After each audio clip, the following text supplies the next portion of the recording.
Suamiku ingin menikah lagi dengan mantan kekasihnya, karena pernikahan denganku bukan karena cinta, tapi karena perjodohan. Assalamualaikum sahabat Bunda. Semoga Allah selalu memberikan kesehatan dan kebahagiaan untuk kita semua. Sebelumnya, jangan lupa absen dari daerah mana saja ya Bun, agar silaturahmi kita semakin erat. Aku mau menikah dengan Andita, Rifki berujar acuh sambil melihat ke arahku. Kalau menurutmu itu yang terbaik, silahkan saja. Aku tidak berhak untuk melarang. Ku jawab sambil menahan gemuruh di dada. Dia tidak memerlukan persetujuanku sebenarnya. Karena laki-laki itu bisa melakukan apa saja, tanpa harus memberitahuku terlebih dahulu. Lagi pula jika kularang pun tak bisa. Toh dia memang tidak mencintaiku. Di dalam hatinya hanya ada satu nama yang tidak akan pernah tergantikan, yaitu Andita, mantan kekasihnya. Meskipun Rifki telah menikahiku, bukan berarti aku bisa menggeser posisi Andita di hatinya. Wanita yang telah lama menjadi tambatan rindu suamiku di saat mereka sedang merangkai impian untuk hidup bersama. Aku datang sebagai perebut calon suami orang. Aku dan Rifki terpaksa menikah karena dijodohkan. Orang tuaku dan orang tua Rifki telah lama bersahabat. Tanpa diketahui, mereka telah menjodohkan kami jauh-jauh hari saat aku dan Rifki masih remaja. Setelah kami menyelesaikan pendidikan dan Rifki telah mapan, akhirnya pembahasan itu pun dibuka. Acara lamaran dan pernikahan akan segera dilangsungkan. Bukan aku tidak menolak, apalagi aku juga punya kekasih bernama Fatir yang sedang berada di Mesir. Kami telah berjanji untuk saling setia menanti. Apapun yang terjadi, tidak boleh seorang pun mendua hati. Di lain sisi, umiku harus beberapa kali bertemu dengan jarum infus di rumah sakit. Tekanan darahnya menjadi tinggi karena penolakan yang berulang kali kugencarkan. Melihat kondisinya terbaring tidak berdaya, aku pun mencoba untuk menepis ego yang merajah. Berusaha untuk legowo, menerima pilihan orang tuaku, menikah dengan calon yang mereka berikan, laki-laki yang sama sekali belum pernah aku temui. Karena menurut cerita Umi, dia menghabiskan masa lajangnya di luar negeri. Jangankan untuk bertegur sapa, namanya saja baru aku ketahui beberapa hari sebelum kami menikah.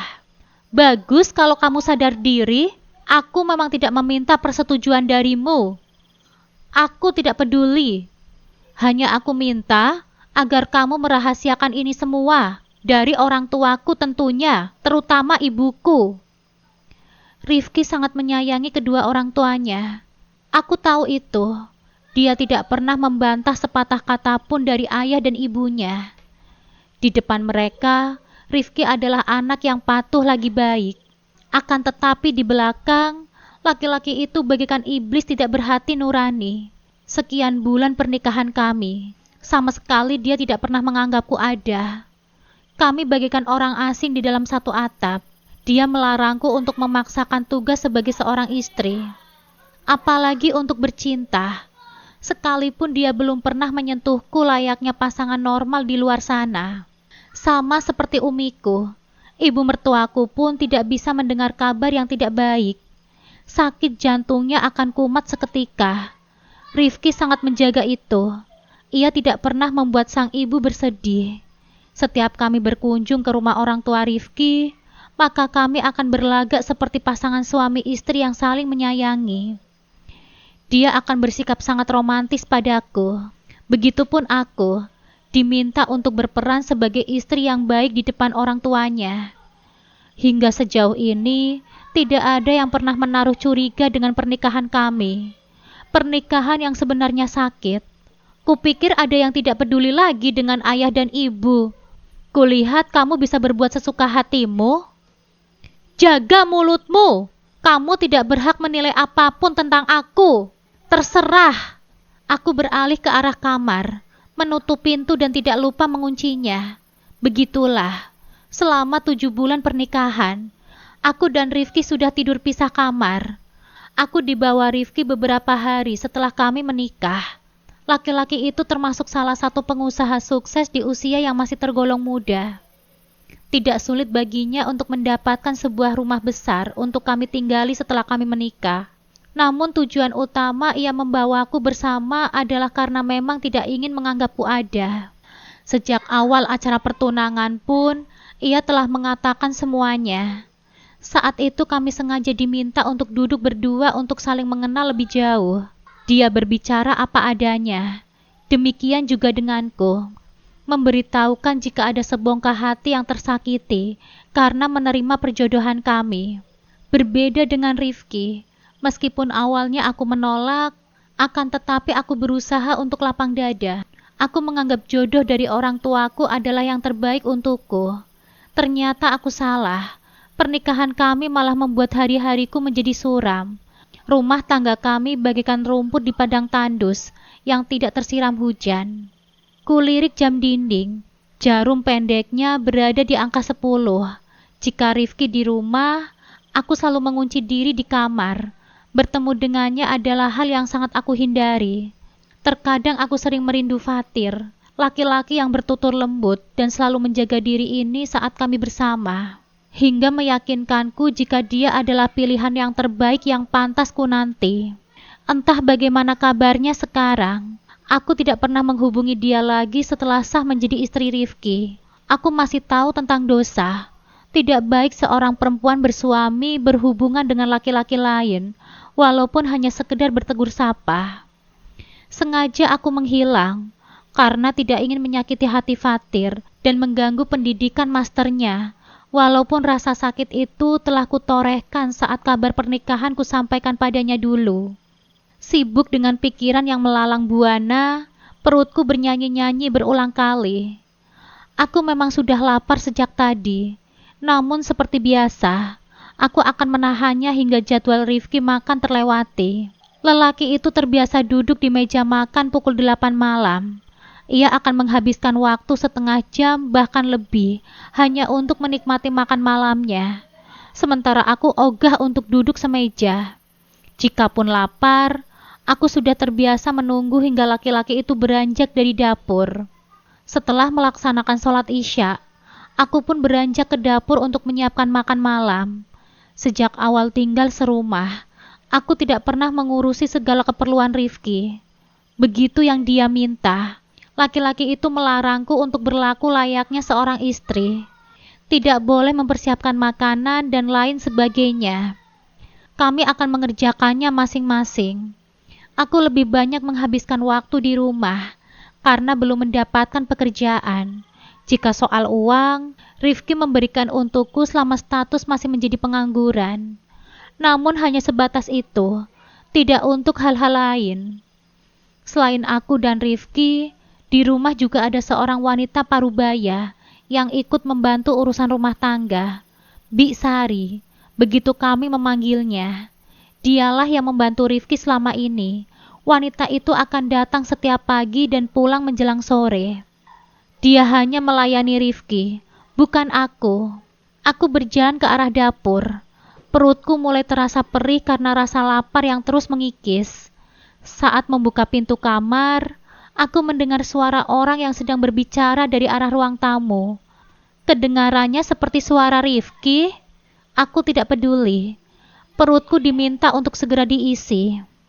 Setibanya di dapur, aku membuka tempat penanak nasi. Apa yang terjadi? Nasi yang siang tadi kutanak tidak tersisa. Seingatku setelah makan tadi siang, masih ada sisanya untuk makan malam? Atau memang aku yang lupa? Karena lapar yang terus menyiksa, aku berpindah melihat isi lemari dapur. Ada beberapa bungkus stok mie instan. Aku pun mulai mengeksekusinya. Beberapa menit kemudian, mie kuah soto siap untuk dilahap. Aku sama sekali tidak menyadari kehadiran Rifki yang telah duduk di kursi tepat di hadapanku. Masih ada? Pertanyaannya membuatku tersedak. Apa? Kenapa kamu di sini? Bukannya jam malammu di meja makan telah selesai? Sekarang giliranku. Aku berkata ketus. Tersisa rasa perih di hidung karena kuah mie instan yang pedas. Aku meneguk air yang baru saja aku ambil dari mesin pendingin beberapa kali. Aroma kuah sotonya membangunkan cacing yang sudah tidur. Laki-laki itu mencondongkan tubuhnya ke arah mangkuk mie kuahku. Ya sudah, kamu masak sendiri saja. Aku mau ke kamar. Aku pun beranjak dari meja makan. Sisa mie yang masih banyak, beserta gelas air minum. Bisa hilang selera makanku jika di dapur berduaan dengan Rifki. Kehadirannya membuat moodku hilang seketika. Laki-laki itu memang membawa aura negatif bagiku. Oh iya, kamu makan nasi yang telah aku masak ya? Aku berbalik badan dan melihat ke arah Rifki yang sedang membuka lemari tempat mie instan tersimpan. Iya, Bik Sari tidak datang hari ini. Aku juga lupa membeli makan tadi. Ujarnya tanpa melihat ke arahku. Bukan urusanku. Bik Sari memang tidak datang. Hari ini dia meminta izin karena mengantar anaknya ke pesantren. Aku merasa aneh saja dengan Rifki. Dia yang membuat peraturan, tapi dia yang lebih sering melanggar. Beda denganku. Satu peraturan saja tertib kulaksanakan. Tidak boleh macam-macam. Minggu depan aku akan menikah. Andita akan tinggal di sini bersama kita. Suara Rifki masih terdengar dari arah dapur. Aku tidak memperdulikannya. Lagi pula rumah ini juga bukan milikku. Mereka bebas mau berbuat apa saja. Aku terbangun agak telat pagi ini. Semalaman aku tidak tertidur. Menghabiskan waktu membaca buku serta sholat malam. Entah kenapa perkataan Rifki tadi malam begitu mengganggu pikiranku. Seberapa persen laki-laki itu serius untuk menikah lagi? Tahukah dia seperti apa resiko ke depannya jika pernikahan tersebut tetap dilangsungkan? Akan banyak pihak yang tersakiti, terutama orang tuanya serta orang tuaku juga. Umi pasti akan sangat terpukul melihat nasib anak perempuannya yang malang. Masih muda, sudah menyandang status sebagai istri tua. Itu pun jika aku sanggup bertahan dan melanjutkan status pernikahan kami. Jika tidak, tentu saja aku akan menjadi janda. Apa nanti kata orang-orang? Sementara Rifki memintaku untuk menyembunyikan tentang rencana pernikahan mereka. Sampai kapan rahasia itu bisa aku tutupi? Sepandai-pandainya tupai melompat, akhirnya pasti akan jatuh juga. Namun aku tidak boleh banyak bicara. Biarkan saja dia menikahi Andita. Nanti dia sendiri yang akan menanggung segala risiko yang sedang menanti di depannya. Apa semua sudah dipikirkan? Bagaimana nanti jika ibunya atau umiku datang bertamu? Siapa yang akan keluar menyambutnya? Istri pertama atau istri keduanya? Seharusnya hal seperti itu tidak luput dari pantauannya. Aku tidak mau ibu mertuaku atau umiku bertambah sakit hanya karena ulah Rifki. Sudah bangun, Nak Kinan? Tanya Bik Sari, sembari menyuguhkan segari senyuman hangat. Aku yang baru saja berada di dapur, mengangguk dan membalas senyuman Bik Sari. Aku memang meminta wanita yang sudah tidak lagi muda itu untuk memanggilku dengan sebutan Nak. Walau bagaimanapun, usianya terpaut jauh denganku, layak untuk kuhormati. Iya, Bi, telat. Untung aku sudah sholat subuh sebelum terlelap tadi pagi. Kurai gelas berisi teh manis di atas meja. Berbeda dengan Rifki. Laki-laki itu cukup meminum segelas jus jeruk, buatan Bik Sari saja dan menyantap sepotong roti, sebagai pengganjal perut sebelum berangkat ke kantor. Walau jarang bertemu dengan laki-laki itu di pagi hari, tapi Bik Sari sering menceritakan aktivitas Rifki di pagi hari padaku. Selama ini ia mengetahui dengan baik bagaimana nasib rumah tanggaku dan Rifki. Dia telah menjadi saksi hidup perjalanan rumah tangga kami yang masih seumur jagung.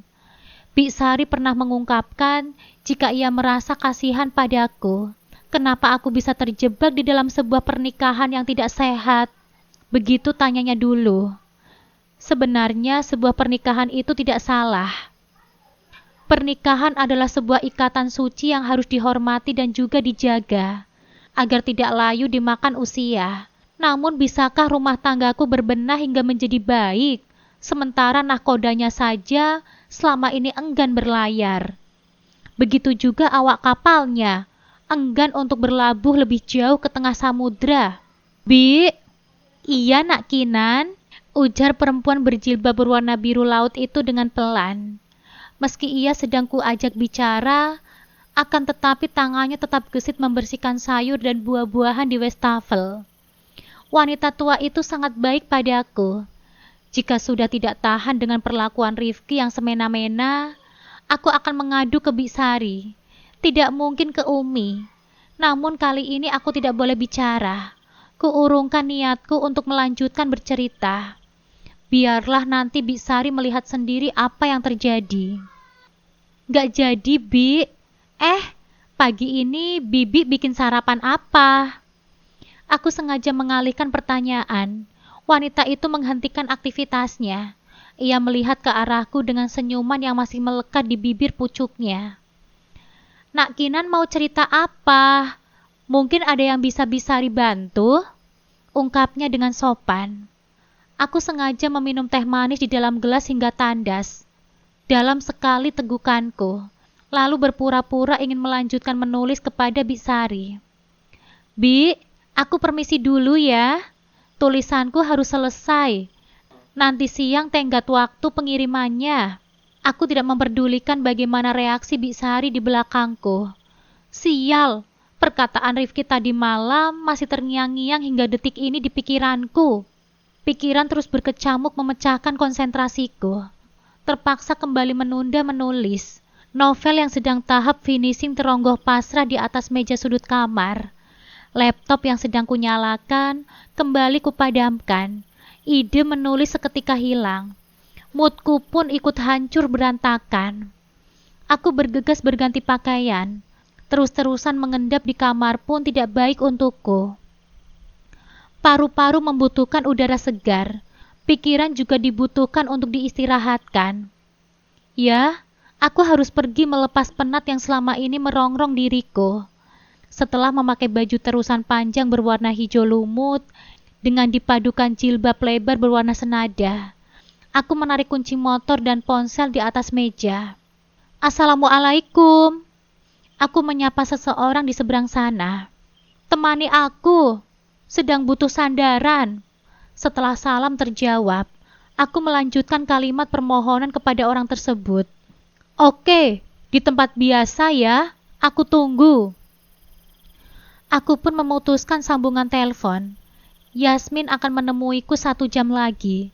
Sekarang dia sedang menyelesaikan beberapa laporan perusahaan di tempat ia bekerja. Selain Biksari, Yasmin adalah orang yang sering kupinjam bahunya sebagai tempatku menyandarkan kepalaku, meluapkan segala gundah dan masalah yang saban hari tidak pernah henti menimpa. Terkadang ia ingin menemui Rifki untuk melampiaskan kekesalannya atas cerita-ceritaku. Namun aku melarangnya. Aku adalah tipe orang yang malas untuk membuat keributan. Apalagi dengan Rifki. Laki-laki yang makin kesini makin membuatku menyesal untuk mengenalnya. Bi, aku pergi dulu ya. Pamitku pada Biksari. Mau kemana Nak Kinan? Tanya Biksari sambil tergopoh-gopoh menemuiku. Mau jumpa teman sebentar. Kalau nanti Rifki tanya, bilang aja tidak tahu ya, Bi. Jawabku sambil memakai kaos kaki. Kulirik Biksari sekilas, dan dia pun mengangguk ke arahku. Tanpa menunggu lama, aku pun berangkat meninggalkan rumah besar milik Rifki, yang telah kutinggali hampir beberapa bulan ini. Tidak banyak kenangan indah yang terukir di sana, karena aku dan tuannya tidak pernah bisa saling mencintai. Setibanya di sebuah mall, aku langsung menuju tempat makan yang sering aku kunjungi bersama Yasmin. Seperti janji tadi, aku harus menunggunya untuk 1 jam ke depan. Tidak mengapa, aku bisa menghabiskan waktu dengan menyantap beberapa pesanan makananku. Berhubung sudah hampir siang, dan aku sama sekali belum makan sejak pagi tadi. Hanya segelas teh manis buatan Biksari yang mengisi perutku sejak pagi tadi. Sembari menunggu makanan datang, aku berselancar di dunia maya, mengikuti berita-berita terupdate beberapa hari ini, hingga kemudian seseorang menyapaku. Aku melihat ke arah suara. Ya Allah, ternyata itu Andita. Bukan dia sendirian. Ternyata dia bersama Rifki dan mereka sedang duduk di depanku. Ada apa? Tanyaku datar. Walau sejujurnya aku kaget melihat mereka ada di sini. Kenapa keluar rumah tidak memberitahuku? Rifki balik bertanya. Emangnya penting? Bukannya kamu tidak pernah peduli? Kamu tahu statusmu sekarang kan? Kamu seorang istri. Wajib memberitahuku kemanapun kamu pergi. Suara Rifki mulai meninggi. Aku melihat ke sekeliling. Rasa kesal mulai menggelayuti di hatiku. Apa-apaan ini? Tidak pernah sebelumnya aku harus berpamitan atau memberitahu kepadanya apa saja yang aku kerjakan. Dan itu adalah peraturan darinya. Bukan aku mencoba untuk menjadi istri yang durhaka. Rifki memintaku untuk seperti itu. Kami tidak perlu untuk melaksanakan tugas-tugas istri ataupun suami. Kenapa sekarang lain lagi? Apa? Istri? Jangan ngaco kamu. Kamu sedang tidak mengigau kan? Aku menatap tajam ke arah Rifki. Andita yang duduk di sampingnya hanya terdiam. Ia tidak menjawab sepatah kata pun. Wanita yang memiliki tubuh semampai itu juga ikut melihat ke arahku. Baru 2 kali ini aku bertemu dengannya. Walau sudah saling bercerita, tapi sikap dinginnya masih terasa. Mungkin dia masih marah karena menganggapku sebagai perebut pacarnya dulu. Dengar yakinan, kamu itu sah aku nikahi. Bagaimanapun juga rumah tangga kita, kamu harus memberitahuku saat kamu keluar rumah. Karena jika orang tuaku atau orang tuamu mendadak berkunjung dan kamu tidak ada di rumah, aku harus jawab apa saat mereka bertanya? Kamu paham itu? Kemudian mereka pergi meninggalkanku. Mereka menghilang beberapa menit kemudian. Biarkan sajalah. Tidak terlalu penting juga memikirkan Rifki dan pacarnya itu. Seenaknya saja bersikap semena-mena. Dia pikir dia itu siapa? Meski kami telah sah menikah, tapi aku tidak terima atas sikapnya barusan. Hanya karena takut ketahuan orang tuanya. Dia mendikteku semuanya. Dasar laki-laki tak punya nyali. Jika memang tidak suka, ceraikan saja. Itu kan lebih baik. Sudah 1 jam lebih aku menunggu Yasmin. Akhirnya dia datang juga. Rasa kesalku sudah memuncak. Mengingat perlakuan Rifki barusan. Jika saja tidak mengingat malu, sudah kuumpat laki-laki kasar itu. Kulihat Yasmin sedang menuju ke arah mejaku. Air mata sudah menggenang sejak tadi. Di depan Rifki aku berlagak kuat. Setetes air mata pun tidak ingin aku perlihatkan di depannya. Sesakit apapun kalimat yang ia keluarkan, aku tidak akan menangis di depan laki-laki pengecut itu. Maaf, aku telatnya keterlaluan. Sengaja semua laporan aku selesaikan tadi, biar setengah hari ini bisa menghabiskan waktu denganmu. Wanita yang masih setia melajang itu berkata sambil menjawil hidungku. Ah, mata sudah terlanjur berkabut. Tidak dapat kutahan, bulir bening itu pun luruh juga. Sontak saja Yasmin terlihat kaget melihatku yang tiba-tiba menangis. Kamu kenapa, Kinan? Aku minta maaf ya. Kamu sudah menungguku lama. Seru gadis cantik itu lagi. Yasmin adalah sahabatku sejak awal kuliah dulu. Banyak kenangan yang telah kami lalui bersama. Suka maupun duka membuat kami semakin dekat hingga saat ini. Rifki! Suaraku tercekat. Masih terbayang bagaimana perlakuan Rifki serta tatapan dingin Andita tadi. Kenapa laki-laki itu membuatku sakit sekali? Kenapa laki-laki itu membuatku sesakit ini? Aku tidak pernah mengemis untuk dicintai. Aku hanya ingin dihargai saja. Setidaknya sebagai seorang wanita yang telah diikat dengan janji suci. Kenapa lagi sih dia? Tanya Yasmin sambil membulatkan kedua bola matanya. Gadis berjilbab casual itu memang tidak suka melihat Rifki. Mendengar segala curhatanku membuat Yasmin ikut membenci laki-laki yang berstatus sebagai suamiku. Aku menceritakan kepada Yasmin segala resah yang sedang melanda tentang rencana pernikahan yang akan mereka gelar tidak lama lagi. Apa yang harus aku lakukan? Memilih untuk bertahan atau pergi saja?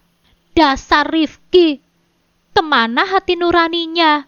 Rugi saja pendidikan tinggi, lulusan terbaik, tapi perangainya tidak ubah seperti seorang preman. Kerjaannya hanya menyakiti. Yasmin terlihat berapi-api. Gadis itu membenarkan letak kacamata tebalnya yang melingkar di hidung mancungnya. Jadi aku harus bagaimana, Yasmin? Tanyaku sambil meraup wajahku. Bagaimana apanya? Tanyakan lagi ke hatimu. Kamu yang menjalaninya, kamu yang merasakannya, dan kamu juga yang tersakiti. Jika bertahan, apa kamu sudah siap untuk hidup seatap dengan Andita? Aku menatap Yasmin lekat, tidak ingin menjawab apapun. Kenapa juga harus memusingkan tentang pernikahan mereka? Bukankah selama ini aku memang ingin berpisah dari Rifki? Hai, come on! Kok malah melamun sih? Memangnya kamu mau berjuang sendirian, sementara Rifki tidak sedikit pun berusaha untuk memberikan kesempatan kepada hubungan rumah tangga kalian? Mendengar pertanyaan Yasmin, aku pun meraup wajahku. Pipiku memanas, mataku kembali mengembun, mengingat betapa menyedihkannya nasibku saat ini. Aku akan jujur pada ibu mertuaku dan Umi. Mereka semua harus tahu. Aku tidak mungkin sanggup menghadapi ini semua sendirian. What? Kamu yakin? Sedangkan kamu sangat tahu kondisi mereka. Kamu tidak mau mereka kenapa-napa, kan? Pertanyaan Yasmin ada benarnya juga. Aku tidak mau ibu mertuaku dan Umi sakit. Apalagi jika kabar yang aku sampaikan nanti bisa berakibat fatal untuk mereka berdua. Ya Allah, apa yang harus aku lakukan? Jadi aku harus bagaimana, Yasmin? Tanyaku lagi. Aku lelah dan mencoba untuk pasrah. Kamu minta saranku, kan? Tanya Yasmin yang sedang berusaha untuk meyakinkan. Iya, kalau bukan kamu, terus siapa lagi? Jawabku sambil menyeka air mata yang kembali merembes keluar. Kamu yakin? Kamu siap untuk menjalankan apa yang akan aku sarankan nanti?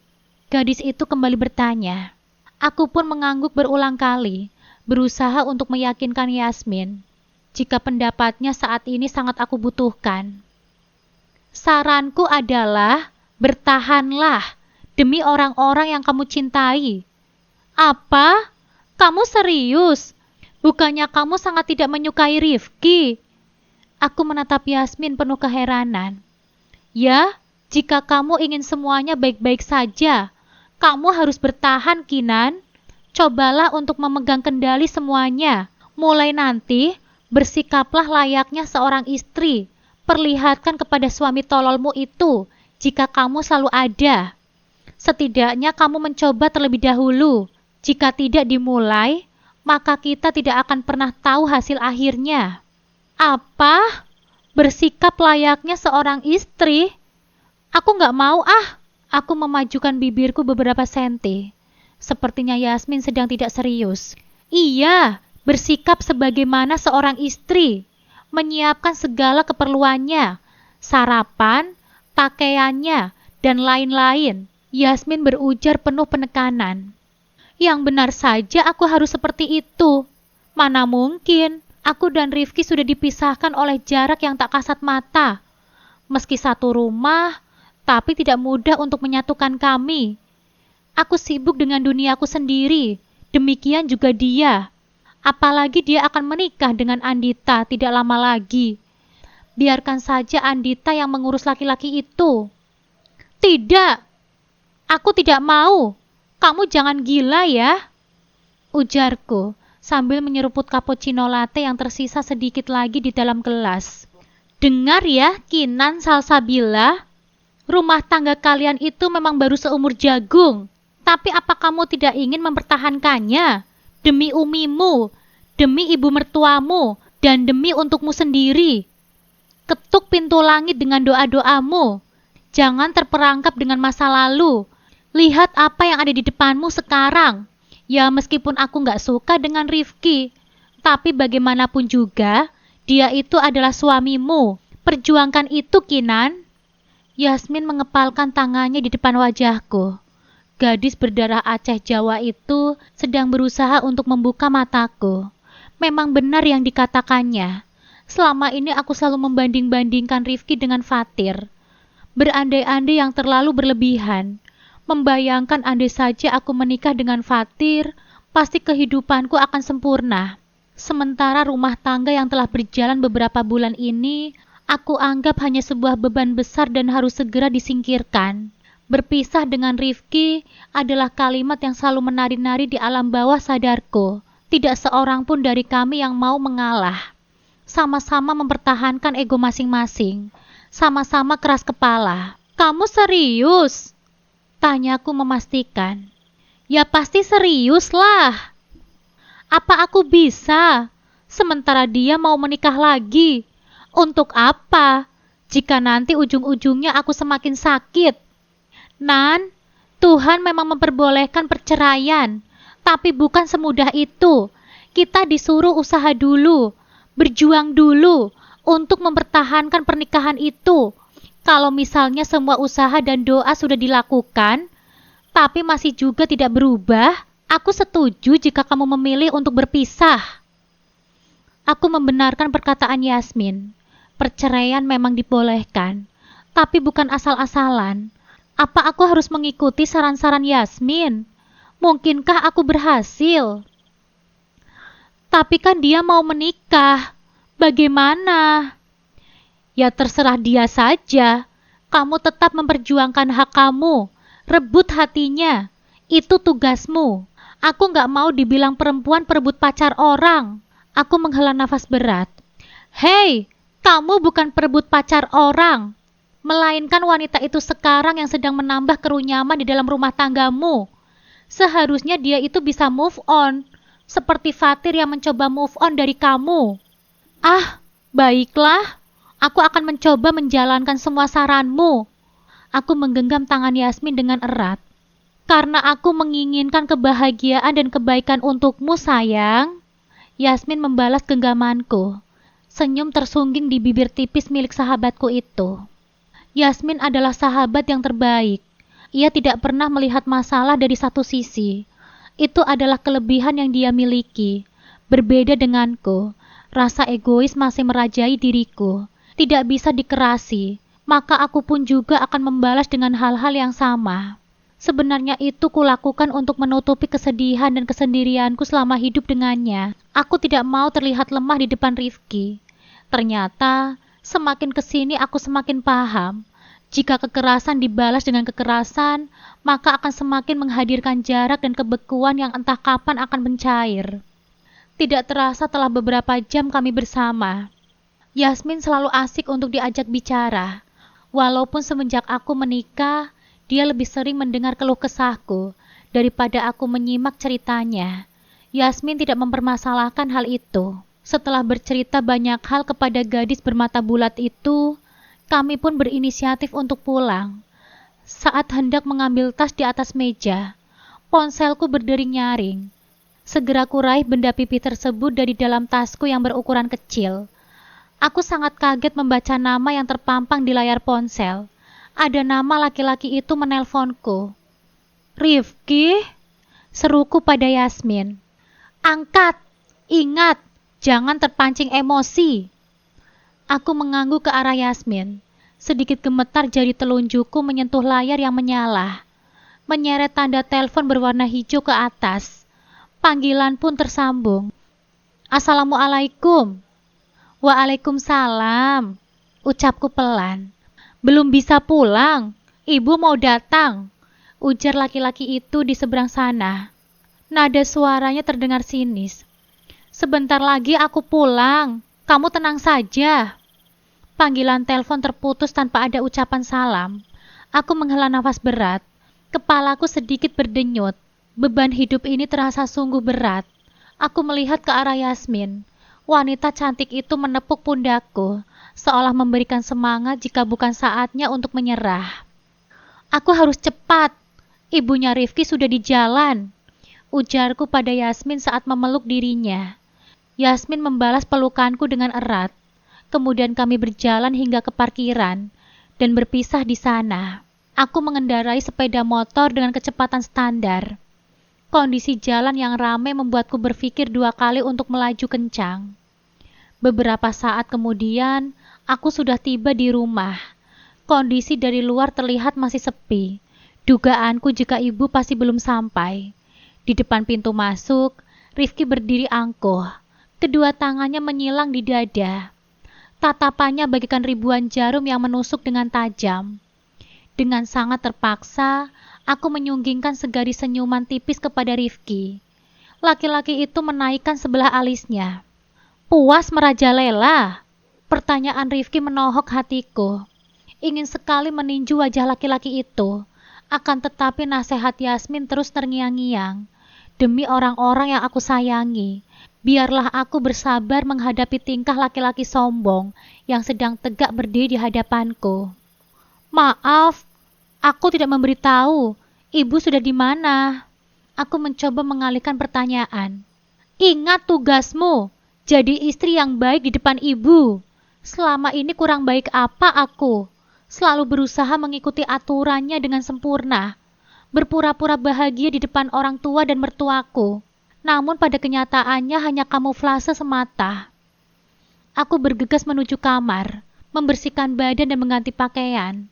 Tidak lupa menabur sedikit bedak, serta memoles tipis pemerah bibir agar terlihat segar. Aku senang ibu akan datang. Dia adalah seorang ibu mertua yang baik dan perhatian. Tidak seperti anaknya, kasar dan arogan. Kinan, cepat keluar. Ibu sudah mau sampai.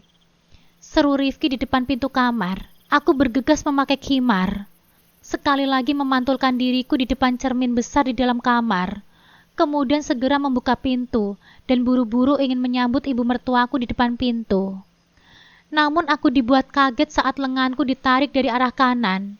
Lebih kagetnya lagi, ternyata yang melakukan itu adalah Rifki. Ia menggenggam jemariku dan meremasnya. Laki-laki itu memandangku lekat. Ia bergerak maju beberapa langkah. Jarak kami sudah sangat dekat. Aku bisa merasakan hembusan hangat yang keluar dari hidungnya. Aroma parfum yang ia kenakan pun menyapu lembut di indera penciumanku. Jantungku berdegup kencang, mencoba menetralisir rasa kaget pada situasi yang sedang terjadi. Rifki mendorong tubuhku menubruk dinding. Aku tercekat tidak bisa berkata-kata. Sebelah tanganku diangkat ke atas, sementara tubuhnya hampir menempel di tubuhku.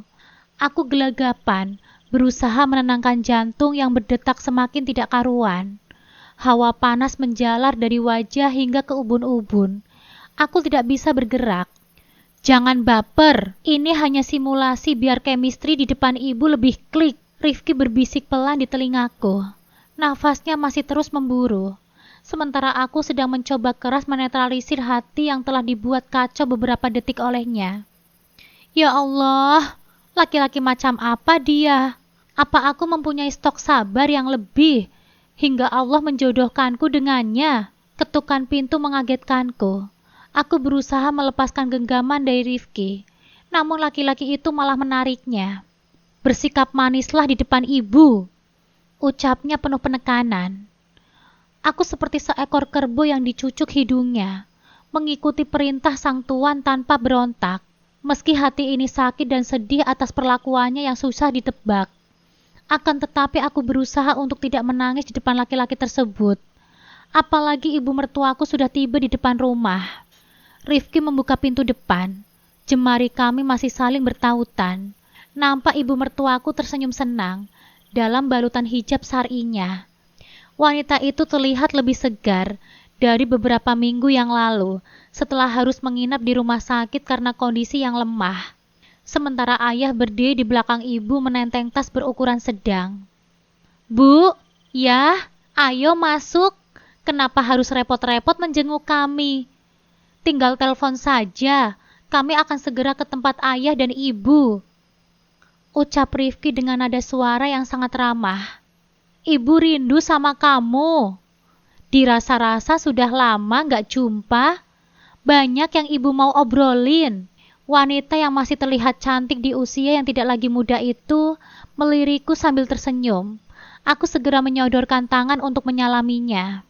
Setelah mencium ibu, Rifki pun memeluk ayahnya dan mengambil alih barang bawaannya dari tangan laki-laki itu. Ia memperlihatkan senyuman termanis yang selama ini hampir tidak pernah dibagikan untukku.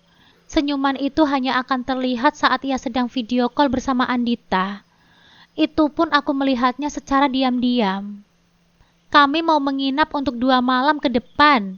Ibu mau kasih tip biar Kinan cepat muntah-muntah. Apa? Muntah-muntah? Maksud ibu bagaimana sih? Aku merasa gagal paham mendengar kalimat ibu. Kulihat Rifki juga salah tingkah. Laki-laki itu menggaruk kepalanya sambil tersenyum ke arah ibu. Iya, tapi ngobrolnya nanti saja ya.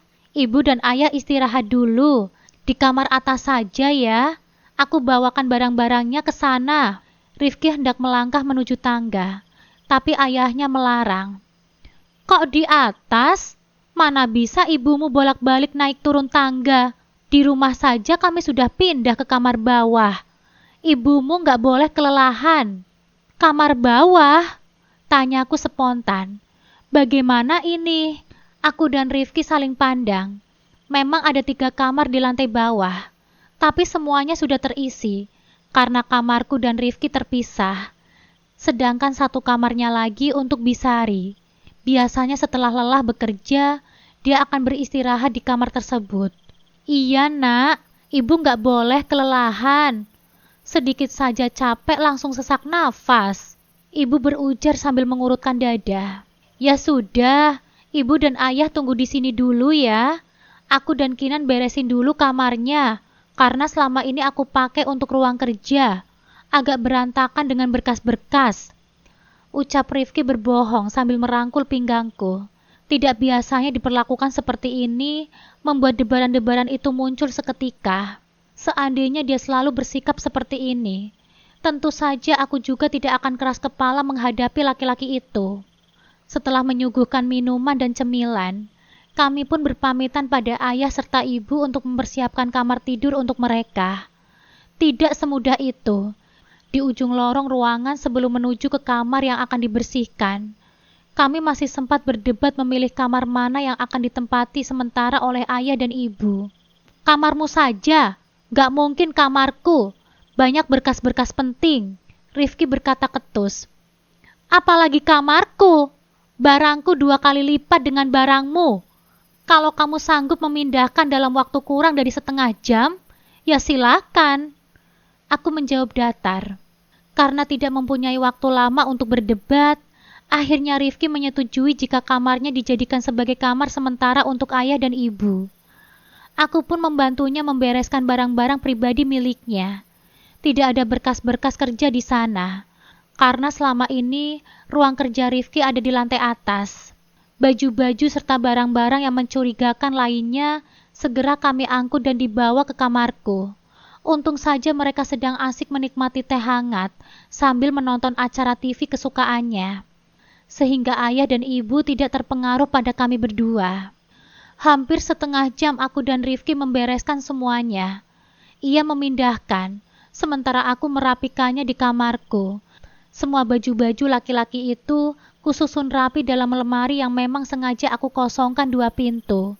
Begitu juga dengan pakaian dalam dan perlengkapan lainnya, telah kusimpan pada tempatnya. Jangan terlalu lelah, Kinan. Ingat rahimmu perlu dijaga juga kestabilannya. Kenapa nggak minta tolong Bisari saja sih untuk beres-beres? Suara ibu mengagetkanku. Untung semuanya sudah beres. Aku tersenyum dan mendekat ke arah ibu yang tiba-tiba sudah berdiri di ambang pintu kamar. Kurangkul tangan wanita itu, kemudian membawanya ke kamar tempat mereka akan beristirahat.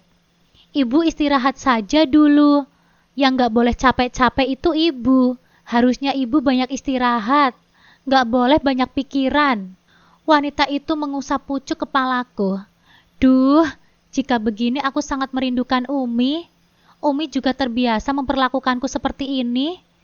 Ibu dan Umi memang hampir sama. Mereka adalah sahabat yang seperti saudara.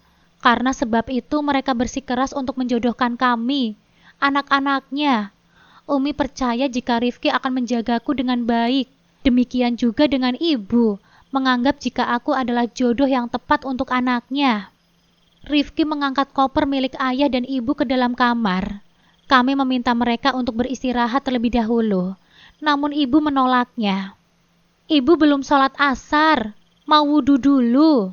Wanita itu beranjak ke kamar mandi yang ada di dalam kamar. Namun tidak lama berselang, beliau keluar lagi. Wajah putihnya terlihat memerah. Ia melihat ke arahku dan Rifki bergantian. Apa ini? Jadi kalian pakai ini? Ibu mengangkat sebuah kotak segi 4 tipis berwarna meriah itu.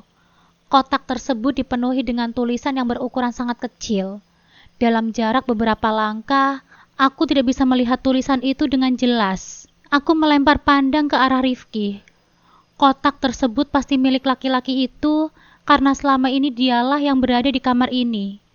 Rifki ternganga melihat ke arah ibu, tanpa sepatah kata pun. Sementara ayahnya mengambil kotak kecil tersebut dari tangan ibu.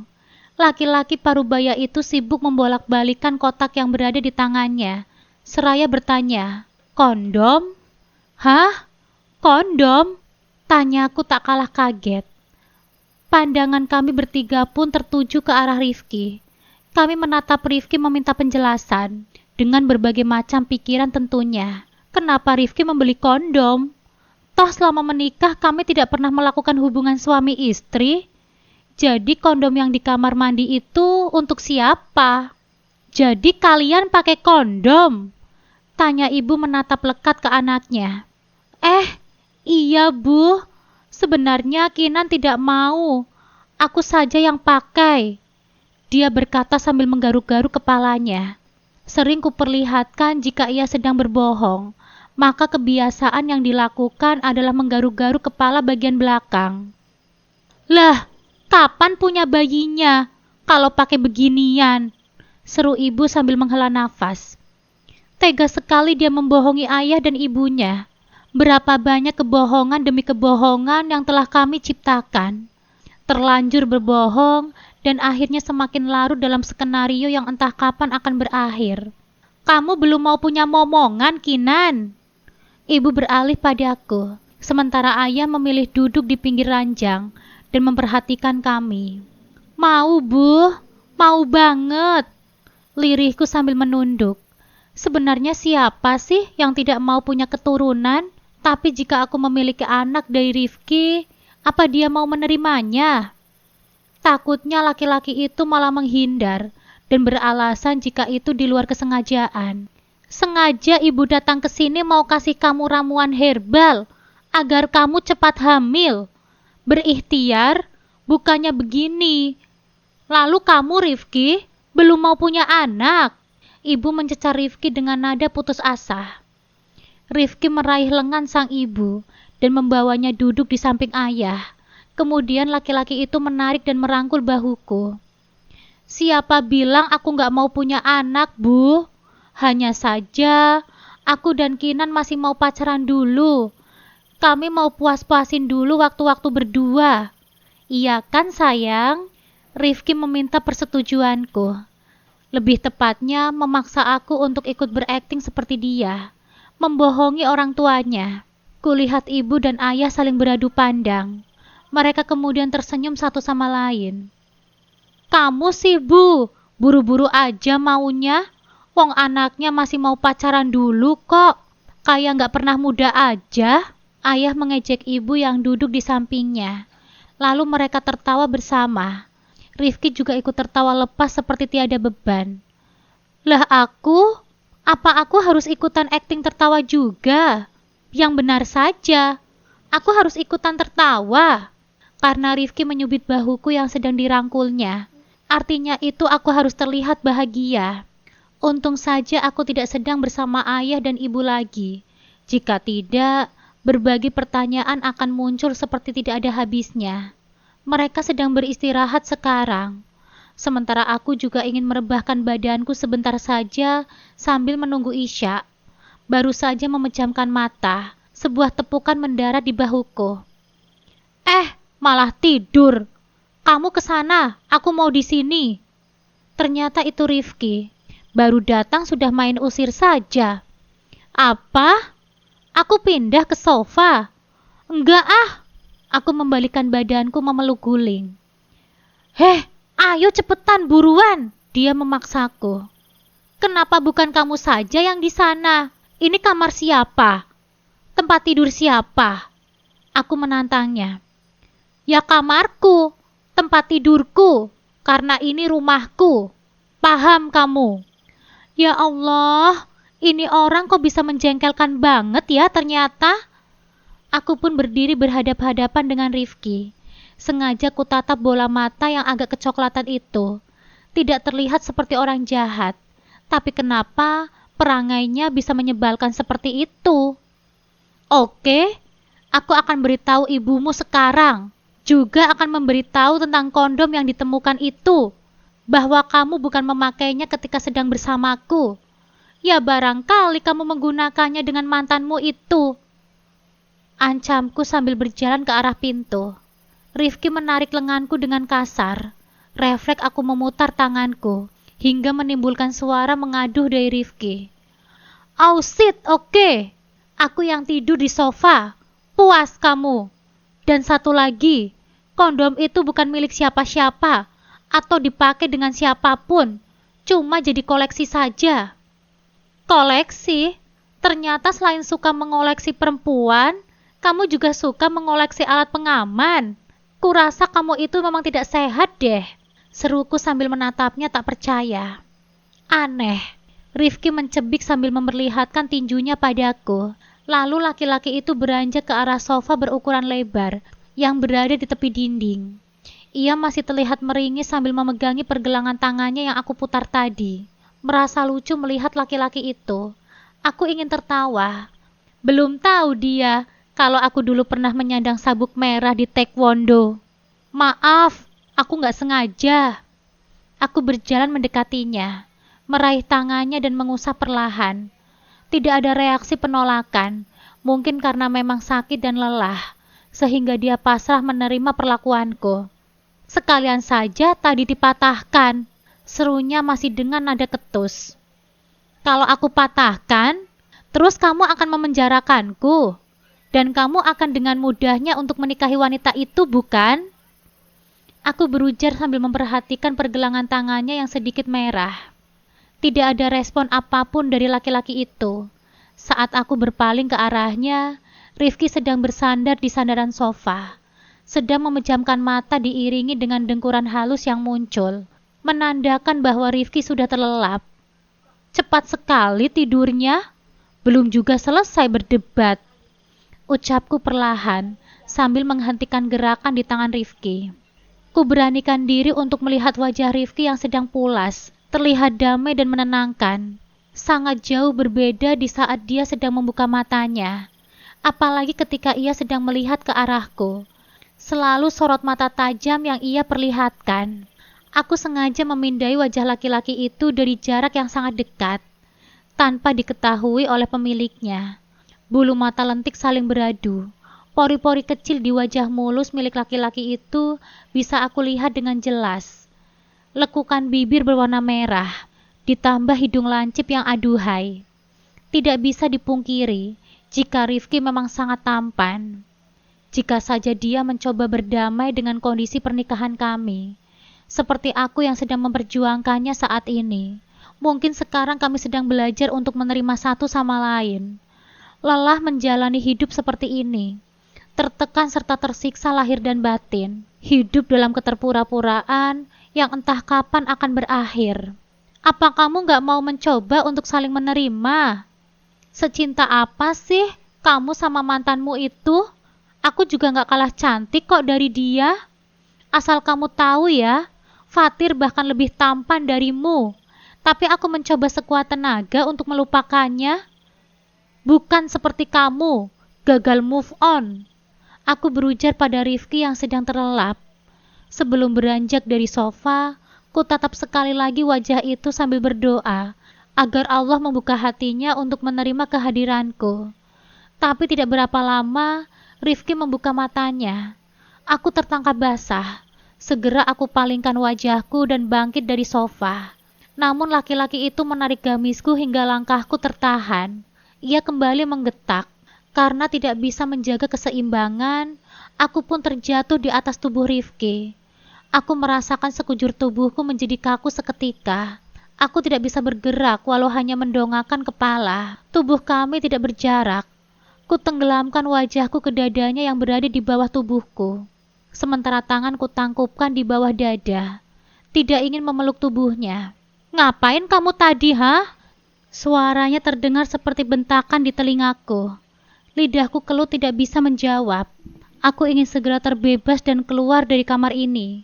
Setelah menanti tidak ada jawaban, Rifki menarik jilbabku hingga kepalaku mendongak. Aku memejamkan mata rapat-rapat. Terasa hawa panas yang sudah menjalar ke seluruh tubuhku. "Kok diam?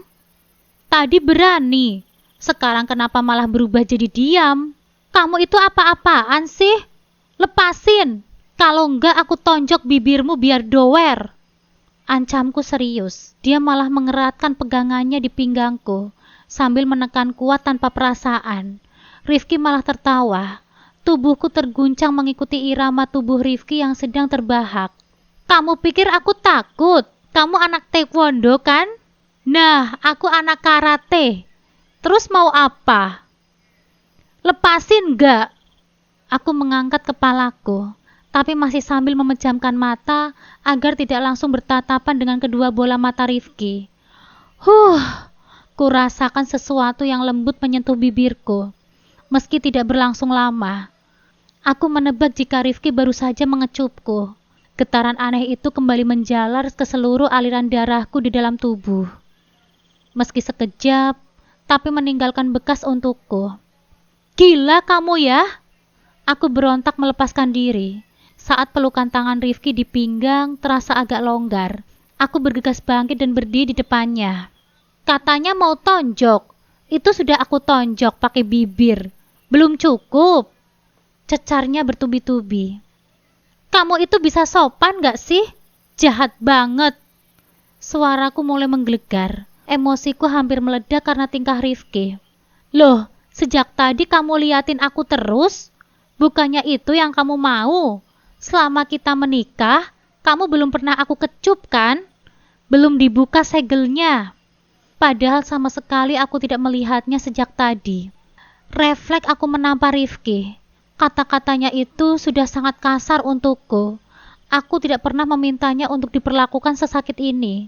Tak terasa air mataku merembes juga. Susah payah aku menahan agar tidak menangis di depan laki-laki itu. Namun kali ini aku sudah tidak sanggup lagi. Rifki memperlakukanku tidak ubahnya seperti wanita murahan yang ia dapat di pinggiran jalan. Dasar keterlaluan. Aku menuju pintu ingin segera keluar dari kamar. Tak kuhiraukan panggilan Rifki. Aku muak melihat wajahnya. Laki-laki tidak punya hati dan empati. Lebih baik dia melanjutkan pernikahannya dengan Andita, agar aku bisa tenang dan terbebas dari jerat pernikahan yang tidak sehat ini. "Kinan, tunggu! Jangan keluar! Nanti ayah dan ibu lihat kamu nangis." Laki-laki itu menghalangi jalanku di depan pintu kamar. "Biarkan saja mereka tahu semuanya. Bukankah itu yang kamu mau?" Aku mendorong tubuh Rifki menjauh. Namun aku kalah kuat. Laki-laki itu memeluk tubuhku dari belakang, kemudian ditarik ke kamar. Pintu ditutup menggunakan kaki, sementara sebelah tangannya ia gunakan untuk mengunci pintu. "Apa-apaan sih kamu itu?" Aku menyikut perut laki-laki itu. Ia mengaduh, tapi tetap saja tidak melepaskan pelukannya. "Sakit tahu!" Ia berseru dengan suara yang seperti sengaja ditahan. Mungkin saja biar ayah dan ibunya tidak mendengar kegaduhan kami. "Lepasin gak? Aku mau teriak biar heboh." Rifki mendekap mulutku menggunakan kedua telapak tangannya dari arah belakang. Otomatis aku menjadi susah untuk bernafas, karena hidungku juga ikut tertutup dengan rapat. Terpaksa aku menggigit telapak tangannya yang menekan mulut serta hidungku. "Au, sakit!" Pekik Rifki sambil menghentakkan tangannya ke bawah. "Rasain kamu!" Aku mendelik tajam ke arah laki-laki berhidung mancung itu. Rifki memilih duduk di atas sofa sambil menekan-nekan telapak tangannya. Sedangkan aku berdiri tepat di depan laki-laki itu. Rasa kesal serta emosi telah menyelimuti diriku. Kamu tahu, aku memang istrimu. Pernikahan kita sah dalam agama dan juga di mata hukum. Tapi bukan berarti kamu bisa seenaknya bertindak. Laki-laki itu diam tanpa kata. Ia masih terpekur dengan telapak tangannya yang terlihat memerah. Aku akan memberikan hakmu saat kamu memperlakukanku dengan layak. Karena aku juga berhak untuk hakku atas dirimu. Aku melengos berlalu ke arah pintu. Tidak peduli dengan kondisi Rifki yang masih tidak menjawab apapun, membantah kata-kata yang telah aku ucapkan. Saat tanganku meraih handle pintu, laki-laki itu memanggilku. Aku akan menikahi Andita setelah ayah dan ibu pulang. Aku tidak menghiraukannya. Setelah sempat berhenti beberapa saat dan mendengarkan perkataannya, kemudian aku berlalu dari kamar yang tiba-tiba mendadak pengap. Terserah, kali ini aku tidak akan melarang. Apapun keputusan Rifki, aku tidak bisa menghentikannya. Timbul niat untuk menceritakan semuanya kepada ibu. Setelah mempertimbangkan hal-hal yang nantinya akan terjadi, aku pun memantapkan hati untuk menemui ibu di kamarnya. Setibanya di depan pintu kamar orang tua Rifki, dengan penuh keyakinan, aku mengetuk dan menunggu sahutan dari ibu di dalam. Masuk sayang, jawab ibu mertuaku itu. Gagang pintu kuputar dan aku mendapati ibu sedang khusyuk di atas sajadah. Nampak Al-Quran yang sedang ia pegang berada dalam keadaan tertutup. Oh, Kinan, ibu baru saja mau panggil kamu. Ibu tersenyum saat membalikkan badannya. Aku berdiri di dekat pintu tidak ingin mengganggunya. Ibu mau tilawah ya? Aku tinggal keluar dulu ya, Bu. Aku berujar sambil bersiap untuk hendak keluar. Ibu sudah selesai ngajinya. Sini, duduk dekat ibu. Aku pun berjalan mendekatinya. Melihat senyum dan rona bahagia di wajahnya, keinginanku untuk menceritakan semuanya menjadi sirna. Tidak tega rasanya jika ibu mengetahui semua apa yang sedang terjadi pada rumah tangga kami. Namun aku juga tidak sanggup jika terus-terusan seperti ini. Hidup dalam kebohongan yang kerap kali harus dilakukan. Berpura-pura bahagia di depan orang-orang yang aku sayangi. Aku duduk di samping ibu. Wanita itu mengelus pucuk kepalaku yang tertutup oleh jilbab. Tidak berani melihat matanya. Aku pun menunduk menyembunyikan semua cerita. Kinan, gimana kabar Umimu? Sudah lama ibu dan Umi tidak saling memberi kabar. Alhamdulillah, Umi sehat, Bu. Hampir setiap hari Umi menelpon Kinan. Kami pun asik bercerita tentang Umi. Persahabatan mereka yang dimulai sejak puluhan tahun lalu. Karena kedekatan mereka berdua. Akhirnya ayah dan Abi terpaksa juga harus saling mengenal akibat intensnya pertemuan yang sering dilakukan oleh kedua wanita tersebut. Aku mendengarkan dengan baik, sesekali diiringi oleh tawa yang berderai. Ibu mertuaku tidak jauh beda dengan Umi. Sifat mereka hampir mirip satu sama lain. Melihat ibu, aku jadi merindukan Umi. Setelah lama kami tidak berjumpa. Terakhir kali bulan lalu saat aku dan Rifki berkunjung ke rumah Umi. Semoga kamu dan Rifki bahagia selalu ya, Nak. Ibu dan Umimu yakin tidak salah telah menjodohkan kalian berdua. Yang satu cantik, yang satunya tampan. Tuh kan, ibu jadi gak sabar pengen cepet-cepet nimang cucu, yang pastinya nanti lucu-lucu. Ibu merangkul bahuku. Sementara aku semakin larut dalam kesedihan yang tertahan, namun aku tidak bisa menumpahkan air mata di depan wanita itu. Aku membalas pelukan ibu dengan erat, berharap semoga beban yang menindih dadaku ini bisa sedikit bergeser. Kok peluk-pelukan? Habis bahas apa? Suara Rifki mengagetkanku. Entah sejak kapan laki-laki itu berdiri di ambang pintu yang sedikit terbuka. Ibu melepaskan pelukannya. Tanpa kuduga, Rifki memelukku bersamaan dengan ibunya. Tak bisa mengelak, aku pun membalas rangkulannya. Lagi dan lagi, berusaha menampakkan kebahagiaan yang palsu semata. berusaha menghadirkan sebuah sandiwara yang kami lakoni dengan apik tanpa celah. Sudah 4 hari ibu dan ayah berada di rumah ini. Melesat dari perencanaan awal yang katanya hanya 2 hari. Terpaksa juga Rifki mengundurkan hari pernikahannya dengan Andita. Jadwal yang telah ditentukan harus bergeser karena kedatangan kedua orang tuanya. Siang ini, ibu dan ayah akan pulang. Meski menurut ibu, ia belum puas melepas rindu. Akan tetapi ayah bersikeras untuk pulang. Rindu rumah katanya. Aku pun bersyukur dalam hati karena hidupku akan normal kembali. Tidak seperti beberapa hari ini, harus selalu bersikap layaknya suami istri di depan mertua. Jaga Kinan baik-baik ya sayang. Pesan ibu mertuaku pada anak semata wayangnya. Mereka berpelukan seperti biasa. Kamu harus jadi suami yang siaga untuk istrimu. Jangan buat malu ayah pada abinya Kinan. Ayah menepuk bahu Rifki dan melemparkan senyuman ke arah kami. Rifki pun merangkul pinggangku dan sedikit menariknya agar jarak kami berdekatan.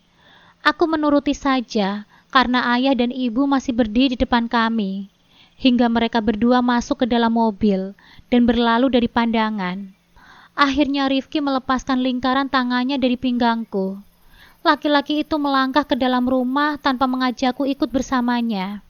Di sudut teras terlihat Biksari sedang memperhatikan kami berdua. Aku mengisyaratkan agar dia masuk terlebih dahulu. Aku tidak ingin Biksari melihat atau mendengar setiap perlakuan buruk Rifki terhadapku. Meskipun aku sering menumpahkan segala permasalahan kepadanya. Oh iya, besok aku akan menikah. Setelah pernikahan, Andita akan aku boyong ke sini. Benar kan dugaanku? Laki-laki itu kembali berulah. Untung Biksari telah masuk dan tidak mendengarkan ucapan Rifki yang membuat telinga siapa saja akan terasa panas. Tidak ada gunanya segala bentuk nasihat dari ayah dan ibunya. Buktinya laki-laki itu tetap pada pendiriannya. Dia lebih memilih sang mantan daripada mencoba untuk membenahi rumah tangga yang lebih dulu telah tercipta. Bagaimana ia bisa mengatakan sayang pada ibunya jika ternyata tingkahnya lebih bengis dan tidak berperasaan? Aku menghela nafas panjang. Walau tidak bisa menerima sikapnya yang semena-mena, akan tetapi aku akan mencoba untuk meyakinkan diriku menyambut orang baru yang akan hadir di tengah-tengah kami. Aku sudah siap dengan hal terburuk apapun yang akan terjadi di depan, karena sepandai-pandainya tupai melompat, pasti akan jatuh juga. Sepintar-pintarnya Rifki menutupi rapat-rapat perihal pernikahan keduanya, aku yakin suatu saat nanti akan terbongkar juga. Aku menunggu kedatanganmu, Andita. Aku duduk di kursi ruang tamu, sendirian. Hampir 2 jam setelah Rifki meninggalkanku dengan ucapan yang menusuk. Besok aku akan menikah. Setelah pernikahan, Andita akan aku boyong ke sini. Ruangan terasa hampa. Hanya ada Biksari yang sesekali menghampiri, menanyakan keadaanku dengan tatapan penuh iba. Makan dulu, nak. Jangan dipikirkan terus. Nanti Nak Kinan sakit, ujarnya dengan lembut. Aku hanya tersenyum tipis, mencoba meyakinkan Biksari bahwa aku ini baik-baik saja. Padahal hatiku remuk redam. Kehidupan yang aku jalani selama ini, sandiwara pernikahan yang penuh luka, sebentar lagi akan mencapai puncaknya. Aku mencoba menyiapkan diriku untuk menjadi istri kedua, atau mungkin janda. Pilihan-pilihan itu terasa sama pahitnya. Tepat pukul 5 sore, ponselku berdering nyaring, sebuah nomor tak dikenal. Halo? Ucapku ragu. Suara di seberang sana memperkenalkan dirinya sebagai seorang polisi. Jantungku serasa berhenti berdetak. Maaf, apa benar ini dengan Ibu Kinan? Istri dari Pak Rifki? Tanyanya. Aku pun mengiyakan. Dan kalimat selanjutnya seperti petir yang menyambar. Bapak Rifki mengalami kecelakaan. Mobilnya ringsek. Kami menunggu di rumah sakit Setia Husada. Tanpa pikir panjang, aku bergegas menghubungi Biksari. Bi, ayo kita ke rumah sakit sekarang. Sambil panik, aku juga menelpon ayah mertuaku. Aku tahu Kabar ini akan terlalu berat untuk ibu mertuaku. Ayah bisa menangani ini dengan lebih tenang. Di rumah sakit, suasana terasa mencekam. Seorang polisi menjelaskan bahwa Rifki mengantuk saat mengemudi dan menabrak pohon. Mobilnya hancur, tetapi Rifki selamat. Namun ada satu kabar yang lebih mengerikan. Karena lukanya parah, salah satu kakinya harus diamputasi. Kata polisi itu membuat nafasku tercekat. Aku hanya bisa menangis dalam diam, merasa kasihan pada Rifki, meski ia telah menyakitiku begitu dalam. Hampir 2 hari Rifki belum sadarkan diri. Selama itu, aku terus berada di sisinya. Anehnya, aku tidak melihat Andita. Wanita yang katanya akan dinikahi oleh Rifki itu seolah menghilang di telan bumi.